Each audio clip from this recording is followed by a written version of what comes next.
नमस्ते सदावत्सले मातृभूमि। हम लोग डिस्कशन करने जा रहे हैं राहुल गांधी के नए एलिगेशन पर। अच्छा, मजे की बात यह है कि इन सब के पीछे सिर्फ एक बू आ रही है कि इलेक्शन कमीशन ऑफ इंडिया को कैसे बदनाम किया जाए, इलेक्शन कमीशन ऑफ इंडिया को कैसे विवादित किया जाए, भारत में फ्री फेयर इलेक्शन जो हो रहे हैं उन इलेक्शनों को कैसे काउंट डाउन किया जाए, क्योंकि सब कुछ करके देख लिया उसके बावजूद विजय तो प्राप्त नहीं कर पा रहे हैं और जनता को कन्विंस भी नहीं कर पा रहे हैं। बहुत जगह तो ऐसा होता है कि राहुल गांधी खड़े होते हैं, लोग जमीन से पूछने लगते हैं और उल्टे प्रश्न पूछने लगते हैं। कांग्रेस का एक भी प्रवक्ता किसी भी चैनल पर इस समय टिक नहीं पा रहा है और मोस्टली में जा नहीं रहे। क्यों? क्योंकि राहुल गांधी जो रायता फैलाए हुए हैं उस रायते को बटोरेगा कौन, उस रायते को समेटेगा कौन। अब जो उन्होंने लीगल प्रश्न उठाए हैं उनका जवाब मुझे लगता है कि मैं दूंगा और मैं उसके कानून बताऊंगा ताकि डिस्कोर्स वैसा लोग समझ सकें, आपकी सबकी समझ में आ सके कि आखिर राहुल गांधी ये सारा खेल खेल रहे हैं, इसके पीछे का बैकग्राउंड हकीकत समझ में आनी चाहिए। राहुल गांधी ने कल पटना में दो तीन प्रश्न खड़े कर दिए। एक तो ये कर दिया है कि भारतीय जनता पार्टी ने 2023 में जो इलेक्शन कमीशन को लेकर कानून बनाया वो कानून ऐसे डिजाइन किया गया है कि इलेक्शन कमीशन ऑफ इंडिया के खिलाफ मुकदमा ना हो जाए। फिर उन्होंने कहा कि हमने कर्नाटक में पकड़ लिया है, एक कॉन्स्टिट्यूएंसी में एक ही घर में इतना वोट उतना वोट, ऐसा वोट चोरी कर रहे हैं। फिर उन्होंने कहा महाराष्ट्र में असेंबली का चुनाव हुआ, उससे पहले लोकसभा का चुनाव हुआ था, लोकसभा चुनाव में हमारे गठबंधन को वोट मिला था लेकिन विधानसभा के चुनाव में हमारे गठबंधन को वोट नहीं मिला था। इसी प्रश्न का जवाब से शुरू करते हैं। इनकी दादी भी कुछ ऐसे ही करा करती थी। दादी ने नौ नौ सरकारें इस बात पर बर्खास्त कर दी थी कि चुनाव जब जिस समय वो चुनाव में थे या चुनाव में थी उस समय बाद में लोकसभा चुनाव हुआ, विधानसभा में कोई और जीत कर बैठा था, लोकसभा का चुनाव हुआ, लोकसभा के चुनाव में वो जीत गई तो उन्होंने सरकारें गिरा दी ये कहते हुए कि तुम अपना मत खो चुके। अच्छा, विधानसभा और लोकसभा एक तरफ तो ये फेडरलिज्म की बात करते हैं, एक तरफ कहते हैं कि स्टेट के मुद्दे अलग हैं, केंद्र के मुद्दे अलग हैं, और एक तरफ ये भी कहते हैं कि अगर केंद्र को एक पॉलिटिकल पार्टी को वोट मिल गया है तो राज्य के चुनाव में पॉलिटिकल पार्टी को वोट कैसे रह सकता है और उसको गिराया जाए। यही काम बाद में एसआर मुंबई के टाइम पर भी यही हुआ था और यही काम बारंबार होता रहा। बाद में उन्होंने सुप्रीम कोर्ट ने कहा, जब केस डिसाइड हुआ एसआर मुंबई का, तब सुप्रीम कोर्ट ने कहा कि केंद्र और राज्य के चुनाव में पैरिटी नहीं बिठाई जा सकती, राज्य के मुद्दे अलग हैं, केंद्र के मुद्दे अलग हैं और म्युनिसिपैलिटी के मुद्दे भी अलग होते हैं। इसलिए ये नहीं कहा जा सकता कि किसी एक पॉलिटिकल पार्टी को वोट मिल गया है तो वो वोट बार बार रिपीट करेगा। भारत में डेमोक्रेसी थ्री टियर डेमोक्रेसी है जिसमें एक लोकल बॉडीज का चुनाव होता है, विधानसभा का चुनाव होता है और केंद्र का चुनाव होता है। इन तीनों की स्टैटिस्टिक्स अलग अलग है। मजे की बात तो यह है कि अभी तक हमारा सिंगल वोट नहीं बना हुआ है। हमारे देश में हर बार म्यूनिसिपैलिटी का चुनाव होता है फिर वोट की स्क्रूटनी होती है, विधानसभा का चुनाव होता है तो स्क्रूटनी होती है और केंद्र का चुनाव होता है तो स्क्रूटनी होती है। हो सकता है तीनों की वोटर लिस्ट अलग अलग हो। केंद्र सरकार बारंबार ये कह रही है कि हम एक बार में चुनाव करवाएंगे, तीनों का कम से कम दो का तो करवा ही देंगे, एक सिंगल वोटर लिस्ट पर दोनों का चुनाव हो। ये बात मोदी सरकार लगातार कह रही है कि एक सिंगल वोट पर दोनों वोट पड़ने चाहिए, अलग अलग लिस्टें क्यों बननी है। अब ये जो महाराष्ट्र की कंट्रोवर्सी खड़ी कर रहे हैं कि लोकसभा में हमको वोट मिला था, विधानसभा में हमको नहीं मिला, ये बात ध्यान रखने की बात है कि ये आज पहली बार नहीं हो रहा है और पूरे विश्व में ये होता है। केंद्र के मुद्दों पर केंद्र का चुनाव होता है और राज्य के मुद्दों पर राज्य का चुनाव होता है। इसको ऐसा समझना चाहिए कि दिल्ली में 1967 का चुनाव था, 7 में से 6 सीटें उस समय जनसंघ के पास थी, लेकिन केंद्र की मतलब लोकसभा की, लेकिन सरकार जो राज्य में बन रही थी वो सरकार कांग्रेस की बन रही थी। आज की सिचुएशन अभी आज से एक साल पहले भी लगातार 12 वर्षों तक केजरीवाल सरकार में रहे जबकि मोदी सरकार केंद्र में बैठी हुई थी। राज्य में लोग उनको वोट कर रहे थे, केंद्र में लोग बीजेपी को वोट कर रहे थे। तो क्या बीजेपी ये कहे कि केंद्र की जब चुनाव लोकसभा का हुआ तो हमको वोट मिला था, बाद में केजरीवाल को वोट कैसे मिल सकता है? केजरीवाल का मतलब केंद्र के चुनाव के बाद ही राज्य का चुनाव होता है, तो राज्य में जब चुनाव हुआ तो केजरीवाल को कैसे वोट मिल सकता है? केजरीवाल का चुनाव अवैध है, चुनाव आयोग से मिला हुआ है। राहुल गांधी इसी बात को कहने की कोशिश कर रहे हैं कि वहां पर केंद्र में तो बीजेपी कांग्रेस को वोट अच्छा मिला था, लेकिन कांग्रेस मतलब गठबंधन को वोट अच्छा मिला था, लेकिन राज्य का जब चुनाव हुआ, विधानसभा का जब चुनाव हुआ तो विधानसभा के चुनाव में कैसे भारतीय जनता पार्टी स्वीप कर गई? इसका तो कोई लॉजिक मिलता नहीं है। लेकिन हाँ, उन्होंने जो कर्नाटक की बात उठाई वो बात तो भारतीय जनता पार्टी भी कह रही है कि बीएलओ सही से अपॉइंट होने चाहिए, इनकी इंटेंसिव रिव्यू होना चाहिए और इन्वेस्टिगेशन होना चाहिए, सही से होना चाहिए। बिहार में वही कर रहा है इलेक्शन कमीशन कि वो इस तरह के जो राहुल गांधी के एलिगेशन है, इन एलिगेशन से कैसे पार पाया जा सके और इनसे बाहर निकालकर कैसे इस विषय को सही से डील किया जाए, ताकि राहुल गांधी भविष्य में ये ना कह सकें कि एक ही पते पर 20, 25, 30 वोट कैसे बने हुए हैं। ये तो सर्वदा होता रहा है, लेकिन ये पहली बार हो रहा है कि इस तरह के वोट का कैंसिलेशन और ऐसे वोटों की गिनती भी 65 लाख निकल आई। इसलिए ये बात निर्धार लगती है, और उनके पास कोई एविडेंस है तो चुनाव आयोग तो टाल ठोक कर कह रहा है कि अगर तुम्हारे पास कोई एविडेंस है तो एविडेंस हमें दो, हम उस पर कार्रवाई करेंगे, और अगर एविडेंस नहीं है तो ये माना जाएगा कि तुम झूठ बोल रहे हो तो माफी मांगो, और अगर नहीं ऐसा करते हो तो तुम्हारा एलिगेशन बोगस है और तुम देश को गुमराह कर रहे हो। इलेक्शन कमीशन के मामले में वोट चोरी नाम का शब्द, ये अवैधानिक शब्दों का इस्तेमाल नहीं करना चाहिए। जो संविधान हाथ में लेकर घूमते हों वो संविधान की धज्जियां ऐसी उड़ाएंगे, संवैधानिक संस्था की धज्जियां ऐसी उड़ाएंगे, ऐसी उम्मीद नहीं की जा सकती। अब उन्होंने एक नया तीसरा राग अलाप दिया है, और तीसरा राग ये अलाप दिया है कि चुनाव आयोग के खिलाफ मुकदमा नहीं हो सकता। क्या ये चुनाव आयोग के खिलाफ मुकदमे करके उन राज्यों में जहां पर भारतीय जनता पार्टी की सरकार नहीं है, या फिर जहां पर कांग्रेस की सरकार है, क्या उन राज्यों में मुकदमा लिखने की बात सोच रहे थे, गिरफ्तारी करने की बात सोच रहे थे? क्या वो ऐसा सोच पा रहे थे? जैसा कि कोविड के टाइम पर हमको सबको याद होगा, सुशांत सिंह वाले मामले में बिहार से कुछ लोग, बिहार में मुकदमा लिखा गया था, बिहार से कुछ लोग पहुंचे थे महाराष्ट्र में, महाराष्ट्र में उन अधिकारियों को गिरफ्तार कर लिया गया था, बाद में कोर्ट के इंटरवेंशन से उनको छोड़ा गया था। यानी कि ये खेल राहुल गांधी अब इस स्तर पर खेलना चाहते हैं कि चुनाव आयोग को कांग्रेस शासित प्रदेश में मुकदमे लिखवाकर इनकी गिरफ्तारी कर ली जाए। मुझे लगता है कि ऐसा पूरा विचार किया गया होगा, और मुझे लगता है ऐसी पूरी स्ट्रेटजी अपनाई गई होगी। लीगल फैकल्टीज के साथ बैठकर जब इन्होंने वार्ता की होगी कि क्या चुनाव की गिरफ्तारी करवाई जा सकती है, क्या संस्था को भंग किया जा सकता है, क्या संस्था को बदनाम करने के लिए इस स्तर पर जाया जा सकता है, तो लीगल फैटर्निटी ने बताया होगा कि चुनाव आयोग के पास तो प्रोटेक्शन है और चुनाव आयोग के खिलाफ मुकदमा नहीं हो सकता। क्यों नहीं हो सकता? क्योंकि 2023 का एक कानून है।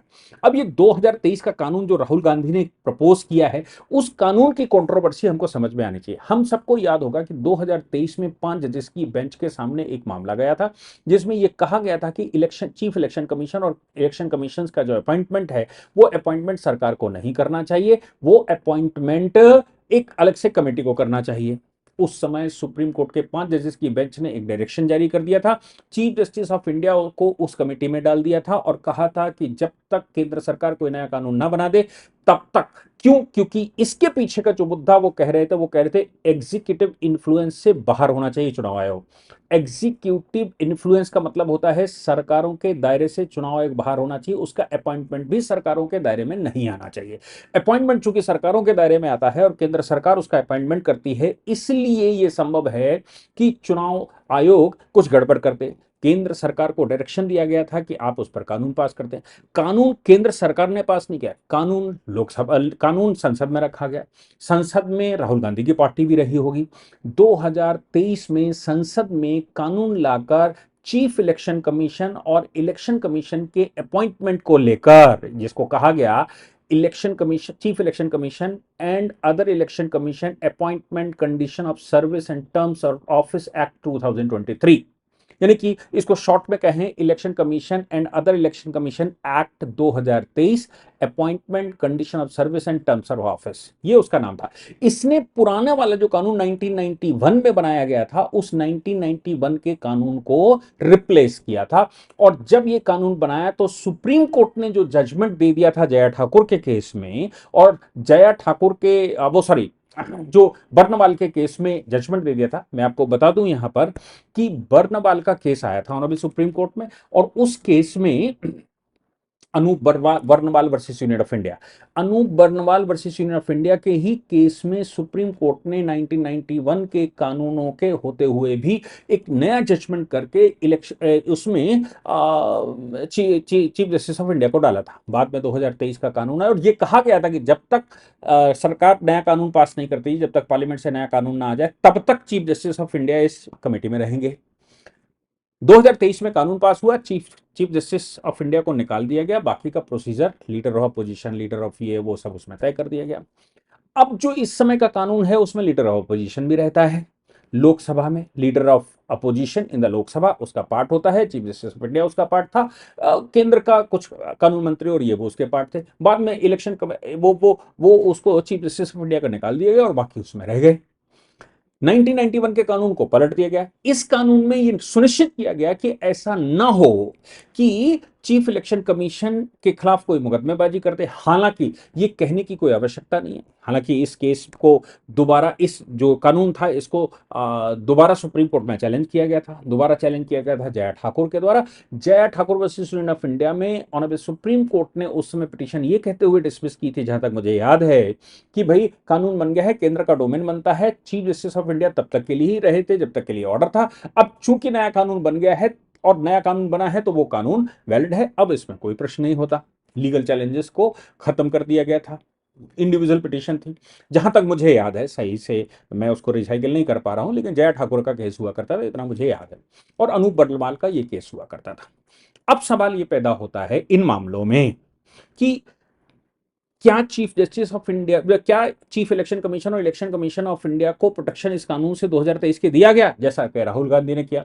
मैं आपको बता दूं, भारतीय न्याय संहिता, या पहले सीआरपीसी चलती थी, भारतीय नागरिक सुरक्षा संहिता, सीआरपीसी की धारा 197 हुआ करती थी और नागरिक सुरक्षा संहिता की धारा 218 है। ये प्रोटेक्शन सभी सरकारी कर्मचारियों को देता है। ये कानून ये कहता है किसी के खिलाफ भी कोई भी प्रोसिक्यूशन नहीं हो सकता जब तक कि उसका प्रोसिक्यूशन सैंक्शन ना हो जाए। ऑटोमेटिकली एग्जीक्यूटिव को पावर नहीं है कि वो, या कोर्ट को भी पावर नहीं है कि वो कॉग्निजेंस ले सके। वो अगर कोई भी कर्मचारी या कोई सरकारी अधिकारी अपना काम बखूबी, अपने जो उसका रोल है वो रोल प्ले कर रहा है, तो उसकी ऑफिशियल ड्यूटी के दौरान किए गए किसी भी काम की जिम्मेदारी के रूप में उसके खिलाफ मुकदमा नहीं हो सकता। अगर विलफुल पा लिया जाए तो विलफुल कैसे पता लगेगा, उसके लिए डिपार्टमेंटल इंक्वायरी होनी चाहिए। प्रिवेंशन ऑफ करप्शन एक्ट में भी सेक्शन 19 ऐसा ही कहता है कि भाई किसी भी सरकारी कर्मचारी के खिलाफ तभी प्रोसिक्यूशन सैंक्शन हो सकता है जबकि डिपार्टमेंटल इंक्वायरी हो जाए। अभी आप जस्टिस वर्मा का मामला हम देख ही रहे हैं, डिपार्टमेंटल इंक्वायरी हुई, इन हाउस इंक्वायरी जिसको कहते हैं, इन हाउस इंक्वायरी के बाद ही वो सेंट्रल गवर्नमेंट के पास भेजा गया और सेंट्रल गवर्नमेंट ने बाद में उसको पार्लियामेंट में रख दिया है और उसकी एक कमेटी बना दी गई है कि उनके खिलाफ महाभियोग कैसे लाया जाए। कुल मिलाकर बात यह आती है कि जब तक डिपार्टमेंटल इंक्वायरी ना हो जाए और डिपार्टमेंट सेटिस्फाई ना हो जाए कि ये मामला, जो एलिगेशन लगाए गए हैं वो सही हैं, तब तक किसी भी सरकारी कर्मचारी के खिलाफ कोई भी कॉग्निजेंस नहीं लिया जा सकता। ये कोई आज का कानून नहीं है, ये सेक्शन 197 1974 की सीआरपीसी में था और 2023 के बीएनएसएस में भी है। यही बात अब खुलकर, चुनाव आयोग तो ऑटोनोमस बॉडी पहले ही से होता है और चुनाव आयोग ऑटोनोमस बॉडी के साथ साथ सरकारी कर्मचारी भी होते हैं, टॉप के अधिकारी होते हैं। वो अपनी ऑफिशियल ड्यूटी अगर कर रहे हों, मैं कहता हूं कि 2023 का चीफ इलेक्शन कमीशन और election commission appointment condition of service and terms of office act 2023 में अगर ना भी लिखा होता तो भी बीएनएसएस के तहत उनके पास सुरक्षा है, हमेशा से रही। केवल इतनी सी बात यहां पर ध्यान देने की है कि जब ये कानून बना तो वो प्रावधान जो बीएनएसएस के 2218 में है या सीआरपीसी के 197 में था, उस प्रावधान को यहां पर मेंशन कर दिया गया है और मेंशन करते हुए कहा गया है कि भाई इनके खिलाफ कोई प्रोसिक्यूशन नहीं हो सकता। अब राहुल गांधी ये कह रहे हैं कि 2023 डिजाइन ऐसा किया गया। क्या राहुल गांधी को बीएनएसएस नहीं मालूम? क्या राहुल गांधी को सीआरपीसी नहीं मालूम? सीआरपीसी 1974 में पास की गई थी और 1974 में सरकार किसकी थी? सरकार तो इंदिरा गांधी की हुआ करती थी, उसमें सेक्शन 197 डाला गया था। लेकिन हाँ, एक बात जरूर है कि जब इमरजेंसी लगी थी तो प्रोसिक्यूशन सैंक्शन का मामला नए सिरे से आया था पत्रकारों के खिलाफ। जो लोग भी देश में स्वतंत्रता से पत्रकारिता कर रहे थे, इंदिरा गांधी ने उन सभी को जेल में डालना शुरू कर दिया था। उसके बाद जब 1978 की सरकार बनी, लाल कृष्ण आडवाणी जी ने उस समय इंफॉर्मेशन मिनिस्टर हुआ करते थे, उसके तहत फिर से नए सिरे से पत्रकारों को भी प्रोसिक्यूशन सैंक्शन का प्रोटेक्शन दिया गया था। यानी कि पत्रकार अगर पत्रकारिता कर रहा है, वो कोई क्राइम नहीं कर रहा है, तो पत्रकारिता के दौरान भी अब जब तक सरकार उस पर इंटरनल इंक्वायरी ना कर ले, मिनिस्ट्री ऑफ इंफॉर्मेशन ब्रॉडकास्टिंग जब तक उस पर सामने आना आ जाए, तब तक पत्रकार के खिलाफ भी मुकदमा नहीं हो सकता। राहुल गांधी जो बात कह रहे हैं, जनता को गुमराह करने की बात कर रहे हैं और मुझे लगता है कि वो इतना गलत इसलिए कर रहे हैं क्योंकि अब वो मोदी जी की सरकार से किसी तरह से निपट नहीं सकते, उनके पास मुद्दे नहीं हैं, उनके पास विषय नहीं है। वो सब कुछ कर चुके, वो राफेल कर चुके हैं, वो नोटबंदी कर चुके हैं, वो मोदी जी की यात्राओं पर प्रश्न खड़े कर चुके हैं, वो ओबीसी एससी एसटी कर चुके हैं, वो वोटर लिस्ट पर अब आ गए हैं, वो ईवीएम कर चुके हैं, वो सब कुछ कर चुके हैं।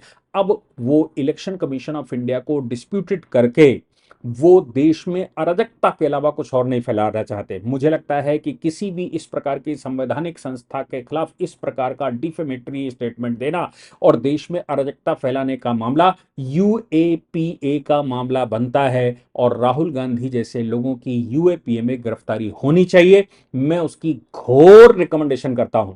अगर इनकी गिरफ्तारी न की गई या इनके खिलाफ यूएपीए के तहत कार्रवाई न की गई तो इनकी जबान पर किसी प्रकार का कोई कंट्रोल नहीं लगाया जा सकता। हालांकि ये कहा जाता है कि कुत्ते की पूंछ 100 साल बाद भी सीधी नहीं होती। तो राहुल गांधी का मुंह बंद होगा इसकी गारंटी तो नहीं कह सकते, लेकिन मूर्खतापूर्ण जो वो व्यवहार कर रहे हैं, मूर्खतापूर्वक जो बातें कर रहे हैं, उन बातों पर जरूर देश को ध्यान देना चाहिए और देश में ये आवाज उठनी चाहिए कि राहुल गांधी देश को क्यों गुमराह कर रहे हैं, जबकि कानून पहले से हैं जिनमें कि इस तरह के अधिकारियों को प्रोटेक्शन दिया गया है। सेक्शन 218 बीएनएसएस का ये कहता है गवर्नमेंट एम्प्लॉइज और जजेस को प्रोटेक्शन दिया गया है जब तक उनके खिलाफ इंक्वायरी ना हो जाए और प्रोसिक्यूशन उनका अपॉइंटिंग अथॉरिटी सैंक्शन ना कर दे, तब तक उनके खिलाफ किसी भी प्रकार का कोई भी कॉग्निजेंस नहीं लिया जा सकता। राहुल गांधी कोई नई बात लेकर आते तो समझ में आता, लेकिन राहुल गांधी सिर्फ देश को गुमराह करने की कोशिश कर रहे हैं जिसका परिणाम बुरा हो सकता है। और मुझे लगता है देश के युवाओं को, देश के लोगों को, देश के संभ्रांत लोगों को इन प्रावधानों का हवाला जो मैं आज बता रहा हूं, इन प्रावधानों का हवाला देते हुए इन सबके मुंहों पर ताला लगाना चाहिए, इनको जवाब देना चाहिए। जय हिंद, जय भारत, वंदे मातरम।